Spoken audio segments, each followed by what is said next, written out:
Okay, well, good morning. One of the things I want to do to open up, I want to talk about a change that I'm making on the offensive side of the ball. This is not an emotional or impulsive decision on my part. This is based on a body of work and the progress of our offense overall. And so I've made a change. Matt Miller is going to be the acting offensive coordinator. I feel like it's important for us to get a new voice in that room. And I think Matt is a young guy who brings a lot of energy. He's played at a high level, very competitive, very organized, very detailed, understands, I think, what we need to do to have success, and I think the players will respond to him. Matt will be the primary play caller going forward.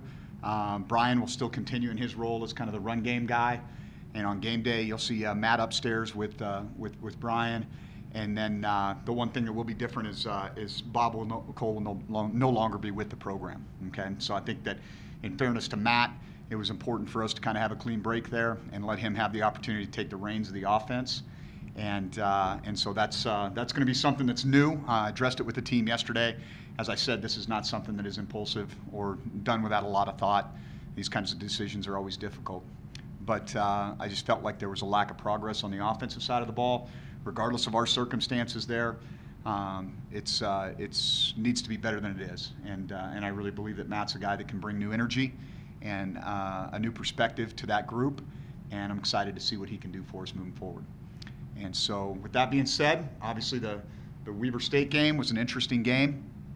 I just think it was played out about as well as it could for us in the first half, right to the script, capitalize on opportunities, control field position, win the time of possession. And in the second half, specifically in the fourth quarter, we did not capitalize on opportunities. They did, and they won the time of possession in the second half 2-1. And I think that was a critical aspect in the game. And so I think that's kind of what it came down to. Obviously, I think number 8 for them, they pull him, tragic injury to their backup. He comes in and he was a new guy. He was totally different. He had a lot of confidence. He was very accurate with the football, made good decisions in the passing game. And I think that was kind of an interesting stroke there because they clearly didn't feel like he was doing what he needed to do to win the game for them on offense throughout the first quarter. And after they went back to him out of necessity, I thought he did a really nice job. And so that's kind of where that's at with Idaho State. We've got, one of the best offenses in the country. We've got to go down to their place. The Guller brothers, unbelievable. I mean, guys that have played together since they were little kids, obviously, and both of them are physically very gifted. The offense is just clicking on a really, really high rate. And obviously everybody talks about the Guller brothers and Michael Dean in terms of what they're doing in the pass game, but it really starts for them with the run game with Madison and Flanagan, kind of a 1-2 punch, both very talented, very experienced and very explosive running backs. And so I think that's kind of the tail of the tape there for them. I look at it. One of the things that stands out on the stat sheet is they've scored 119 points to 65 in the second quarter. And so they kind of, it's almost like they get a feel for how teams are going to defend them, and then they kind of explode in that second quarter. And so that's been one of the things that I think we've got to keep an eye on. And then another thing that you look at is that they're also very good in turnover margin. I think they forced, believe it or not, 21 fumbles. I think they've only recovered 7, and they have 10 interceptions. And so not unlike the Weber State defense from a week ago, very, very opportunistic defense, very stout inside, a lot of big bodies that are very experienced. This team, it's funny because I watched them on tape, and they play a lot of guys on defense anyway, but it looks like personnel-wise, it's almost identical. And you don't see hardly anybody that I didn't see on film a year ago, whether that's at the skill positions on offense, their front 7 on defense, and even some of their secondary guys. And so I think a theme that always plays out in a league like the Big Sky, and people are like, well, how is Idaho State doing this? Well, number one, I think Coach Fennessy and his staff have done a tremendous job and probably don't get enough credit for that. And I don't think Idaho State probably gets enough credit for the type of team that they have. I know they lost a tight game in overtime, really probably one that they should have won at UC Davis. They go out and play an FBS school on the road in Virginia, and that's a tough deal there. That they're very, very competitive, and so I think they're doing an awesome job, and I think they're very, very experienced. I think especially at the quarterback position. You can tell this guy owns the offense. He makes a lot of decisions for them at the line of scrimmage. When he sees a matchup that's advantageous for them, he takes advantage of it. And so they're doing an awesome job there. And so that's kind of what I see with those guys. And I'm happy to take any questions. How difficult of a decision was the offensive shakeup on the coaching staff? As I said, it's not something that I came to overnight. Clearly we have not been, as productive as we need to be. I even go back to the Idaho game where, we've got to be able to generate more offense in certain critical times. I think the Eastern Washington game, we had a big lull in the third quarter. I think we've become a little bit predictable, and I know that you can always make excuses, but that's not my deal. We've got 11 guys, they got 11 guys, and we've got to give ourselves the best opportunity to win. And I feel like what's best for our program and what's best for our players right now is for there to be a new voice in that room, and that's really what it came down to. I feel like the definition of a crazy person is to do the same thing and expect a different result. And I may look crazy and I may act crazy, but I'm not. And so I feel like, in fairness to the players on our team and the direction that I want to go with this program, that we needed a change at that position. And was the decision made on Sunday? Yesterday? I spoke with Coach Cole and the offensive staff on Sunday. Yeah. Matt became the recruiting coordinator this past offseason. Now, I guess, what do you see in him? And what do you just see in him? I think he's a rising star in the profession. Extremely bright, extremely hardworking. Relates very well to the players, is demanding, but has their respect, which I think a lot of times for a young coach, young coaches kind of walk that fine balance between, I was a player not too long ago, and what kind of relationship am I going to have with these guys? Am I going to have that, kind of big brother type relationship, or am I going to have that coach-player relationship? And I think Matt has a coach-player relationship. They respect him very much. They know that he played the game at the highest level, and I think he's prepared to take this step, and will do a fine job. And Bob was also the quarterback specialist at the time. Yeah, so I think a lot of that comes down to those guys meeting together. One of the things that I want to do is I want to make sure that we're all on the same page. And I think hearing it from one voice, that Matt will have some sidebar conversations with the quarterbacks. He'll meet with them a little bit separately. Then we'll have some overlap, and then I can fill in the blanks somewhat. I think I'll probably be more of a facilitator, handling the wide receivers during practice and on game day. And a lot of the meetings will take place together as one unit. Why do you think it didn't work out? Coach Cole obviously is. Yeah, experienced guy. Yeah, good guy. It's not a personal thing about Bob. I just think we'd kind of reached that point where saying the same things and getting the same result wasn't going to breed confidence in our offense, and it was time for a change. And so, as I said, this isn't about one individual. This is a collective. We all bear responsibility, starting with me. And so, if one of our coaches fails and to help us succeed, it's really me failing. And so I take that very personally, and certainly want to wish Bob all the best. And I know he worked hard here, and he fit in with our staff. And it's not about an individual decision about a person. It's about what's best for us collectively as a group.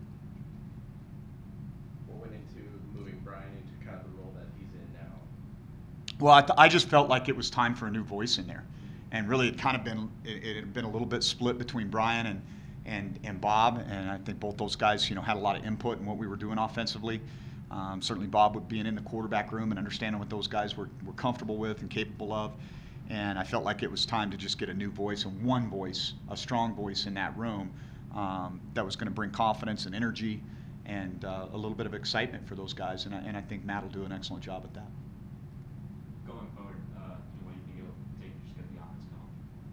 I think some of it's going to be confidence. I really do. I think that's, and that's, in its essence, that's what this decision came down to, was, do I believe and do our players believe that us continuing on the course we're on is going to allow us to make progress, to make strides? And I'm not talking about going from, 230 yards a game to 600 yards a game. I'm talking about, are we consistently improving? And I felt like our high water mark, so to speak, was the Portland State game. And really, I haven't seen our offense progress. And I know we played some good opponents, but like I said, I'm not into making excuses. It's either good enough or it isn't. And when we do enough to win the game, that's good enough. And if we don't, it's not. And I feel like at this point in time, for our guys to have a sense of hope and to have a sense of excitement about what we're doing on that side of the ball, it was time for us to make a change. I let them know yesterday. I'm sure initially they're kind of like, oh, wow. Didn't see that one coming maybe. But I'm very honest with our team. If there's something that happens within our family, we talk about it openly. Whether that's an off-the-field issue, something internally. I think, you know, this is their team and by and large, and they need to have the ability to know what's going on. And I think that they know that's how I operate. And so I also think they know that I'm not going to do something that I haven't put the appropriate amount of thought into. And I think that they appreciate the fact that I'm going to be open and honest with them, and that they can be open and honest with me. And I think it will create a sense of urgency, not just within our team, but within our staff, and move forward in a positive direction. As far as you know, switching gears to a new opponent, it's kind of interesting. You go from playing the #1 defense to the #1 offense. What's the challenge there, just trying to switch that? Well, you know, it doesn't. I mean, the sides of the ball are kind of irrelevant there. You know, it's you're playing a good opponent, and that's kind of how I look at Idaho State. I think they're actually, even though they give up some yards and some points on defense, I think they're a much improved defensive team. They're very, very difficult to run the ball against. They force you kind of into some throwing situations, and then offensively, I mean, they're operating at an unbelievably high clip. I mean, there's plays that the Guller kid makes where you're just going. He just has so much trust and confidence, really, in his brother and Michael Dean. I mean, he will throw the ball, and you're like, there's no way that's going to be completed. And those guys will adjust and make a circus catch. And so, you know, it's kind of a two-way street. You can tell those guys have spent a ton of time together on their own, preparing through the summer and in the off season. And, you know, he'll throw those guys open. Tons and tons of confidence in his brother and number 20, the Dean kid. Derek Marks over the past couple weeks kind of, you know, progressed and made some big plays. I guess, what have you noticed, you know, from him? He's just one of the hardest workers in our program. I mean, it's not really surprising to me. I mean, he wants to be superior in everything he does. I mean, that's just who he is as a person. I mean, as a man, he's married in the off season. He wants to be the best husband he can be. He wants to be the best student he can be. He wants to be the best football player he can be. Studies the game. Is always picking Coach Houte's brain, asking me questions on the side. Is always prepared. Takes unbelievable care of his body. You know, doesn't put poisons in his body, is in there taking care of it all the time. And so as the year goes on, the guys that stay healthy and take care of their body, oftentimes they'll start to rise. And that's what you see with Derek, and he's always been a good player. I mean, it's just this year, you know, you got Stirk and Fontanono that are playing some similar positions, and we got into some more 4-down the last couple of weeks, and I think that was a way for us to get Derek on the field more, and he's capitalized on those opportunities. Were you expecting this much advancement from Jeff Choate from the very beginning of the season to now? Yeah, it was interesting because, you know, Clay he was here. He just couldn't do anything with the team. You know, he was finishing his AA through Gallatin College and working a job, and didn't train with the team, didn't meet with the team. If we had an open scrimmage, he could come out and kind of take a look. And so his first opportunity to really get around his teammates and start to dive into the scheme was in June when he started training after he got his AA. And so been very impressed with him. I mean, from day one, you know, a guy that, you know, was at Virginia Tech and played at Virginia Tech, and then, you know, coaching changed, things go sideways, was looking for a new opportunity, didn't set himself up for success academically, so he had to go back and do some work.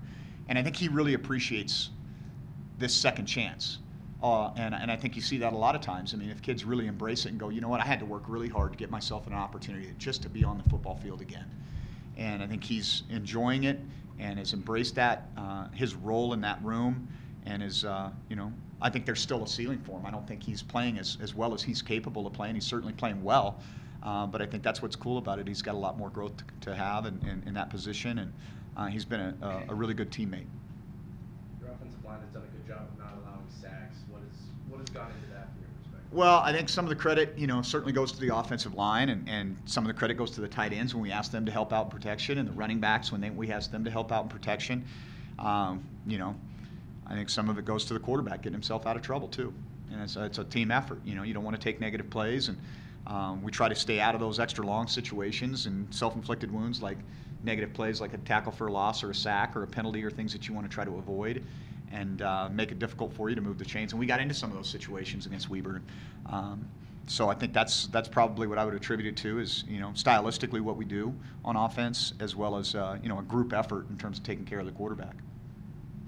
How pivotal of a point in the season is this week? Well, obviously, I think there's a lot of things that make this a pivotal point. You know, we've got to continue to progress And winning a game against Idaho State puts us in a position where you can kind of see that 8-win mark as kind of what you probably need to get into the playoffs. And so this is an important game in that regard. But as I told our team, I mean, there's a lot of things on the table for us. We haven't had a winning season here in 4 years. You know, we're playing for an opportunity. We've got an opportunity to get to that point. We've got an opportunity to go to Missoula at the end of the year and play in one of the greatest rivalries that there is in college football. And so there's a lot on the line here, but that it's not everything. And so we've got to continue to keep progressing. That's what we've got to focus on is us. What do we need to do to get better defensively? What do we need to do to get better offensively? And what do we need to do to continue to progress on special teams? And I think defensively we made some strides last week. There was a couple of critical plays in that game, specifically in the third quarter when they really ran the ball into the boundary on us and we didn't have an answer immediately for it that were not good for us. But I think we did some really good things there. And I thought, you know, we won the battle of the field position in the first half. They won it in the second half. But if you got to kick the ball to Shaheed as much as we had to the other day, and he doesn't hurt you, that tells you those kids did an awesome job covering kicks and punts. And so I think we've got a chance to really make some moves down the stretch on special teams because those guys are buying in. With only 4 games left in the regular season, what's the chance that we see any of those red shirts? You know, I mean, it's that point where you're kind of getting some guys dinged up a little bit here and there, and we're definitely having those conversations. Sometimes it's interesting because you get to this point and you think, okay, we got to plug and play some guys, but if they haven't been really in the game plan meetings, if they haven't really been honed in. Now, one of the things that we've done is we've always made sure those guys are in every one of our special teams meetings, knowing that was probably an area where, you know, if we need to bring somebody up, that could be their kind of entry level of play. And so I think that's an area where you probably will see some young guys that maybe have not been out there as much. And so there's a handful of guys that we're having conversations about at 4 o'clock today that we'll kind of decide how we're going to handle it and pull guys up. We got to look at our travel roster. We're limited to 60 this week, and so that makes it a little bit challenging to have a luxury item to pull a guy up. Most likely you'll see it in our last 2 home games. Just the overall scope of the season, you know, with this being Troy's first go around as a college quarterback, how do you think he's handled himself to this point? Unbelievably well. I mean, I think he's, you know, certainly there have been some rough moments, but I think he's stepped up to the challenge and been a great leader, been a great teammate, clearly making a sacrifice to do this for this team. And I believe, and I know that our team believes, he still gives us the best chance to win. And if I felt like, for example, making a change at quarterback was going to provide the spark that I felt like we needed, clearly that would have been the decision. And I think our team believes in Troy, and a big part of that is because we know that he's going to compete and he's going to give us everything he's got. In that quarterback room, do you think that those guys have enough leadership to make up for the loss of not having Cole in there anymore? Yeah, definitely. I mean, I think Matt's going to fill in the void. I'm going to fill in the void. You know, I have a lot of conversations with those guys. I actually sit in that meeting room quite a bit. I think Troy has emerged. If there's one area where I think he's grown the most, it's probably in leadership. You know, I mean, he's a quiet young man by nature, very well spoken, very respectful, but I've seen him continue week by week to kind of get out of his comfort zone a little bit and become more vocal, and I think that he'll continue to mature in that area. Can I touch on this? I'm kind of curious, you know, how involved are you going to be with Matt, or is it kind of like a hands-off situation? Yeah, I think there's got to be a balance there because, you know, I don't want to have let Matt make Matt's decisions. You know, I don't want to cloud his judgment or his decision making by saying, you know, what about this? What about this? I mean, I want to bring ideas and let him know that I'm supportive, but I also need to allow him to formulate his plan. And you know, he's drinking out of a fire hose a little bit right now. You know, this is a conversation that we had yesterday, and I don't know that he necessarily saw it completely coming out of the blue. I think somewhere maybe deep in his mind he had thought about maybe, you know, he thought about being a play caller, and I don't know if he thought it was going to happen this week, but you know, Matt's a pretty sharp guy, and he's a good planner, and I'm sure that, you know, he already had his plan set for how we were going to meet today and all those things, and so I've just got to. There's a balance there. I need to let him formulate his style and do his thing and not get in his way too much. Off topic, what kind of an impact did Coach Bob Spoo have on you, Coach? Yeah, Well, Coach Spoo, our staff had gotten let go at Utah State University in 2004. Well, actually 2003, going into 2004, going into the 2005 season. And I had thought long and hard. We just had our second child, Janet and I thought long and hard about going back to high school coaching. And there was a new high school, actually Mountain View High School, that was opening, and I knew the principal, and I think it probably could have been a slam dunk if I wanted to go that direction. And Janet and I sat down and I said, well, hey, look, we rolled the dice. We got into this college thing.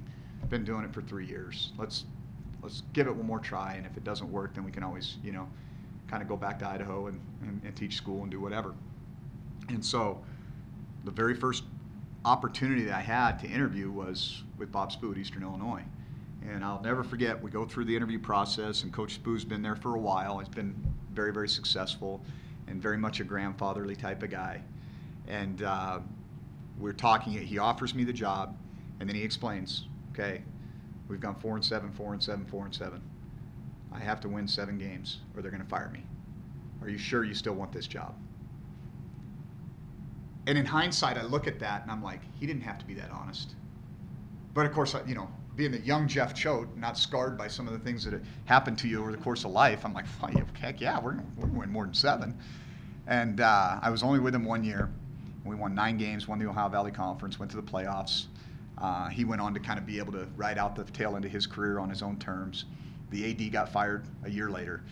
And he was just an awesome person, just very calm, but had an intensity about him that was unbelievable. I mean, and when his voice would boom, it was crazy. And I'll never forget, I was sitting in they had this thing called the 5 o'clock club. I apologize for getting on this sidetrack, but Coach Spoo passed away last week, and he was an awesome, unbelievable person, not to mention the type of football coach that he was. I mean, he was offered the offensive coordinator job at the San Francisco 49ers and turned it down to stay at Purdue, his alma mater at the time.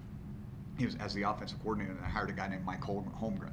I mean, that's how well respected he was within the business. And I'm sitting in the coach's office at Eastern one spring, and in walks this guy, knocks. There's nobody else in the office. He looks around the corner, knocks on the door, and of course I grew up watching HBO's NFL series, and it's Len Dawson. I'm like, what the heck is Len Dawson doing in Charleston, Illinois? And why is he talking to me? Well, Len Dawson was Bob Spoo's backup at Purdue. And he's like, Coach Spoo around? I said, no, he's gone for that. And he pulls up a chair and he starts telling me Bob Spoo stories. Bob Spoo's from the south side of Chicago, and nobody messes with Bob Spoo. And we go up, and Lenny Dawson's mouthing off or whatever, and as soon as Coach Spoo says he's with me, nobody messed with him the rest of the night. And Bob Spoo's the only quarterback never to lose to Notre Dame at Purdue as a starter.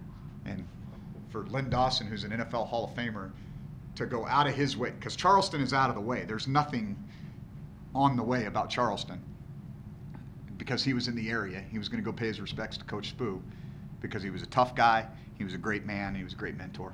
And so I felt blessed to be able to work for him for a year and to be a part of that team that kind of gave him the ability to ride out the rest of his career on his own terms. So, good? Anything else? Yeah. Thanks. Thank you.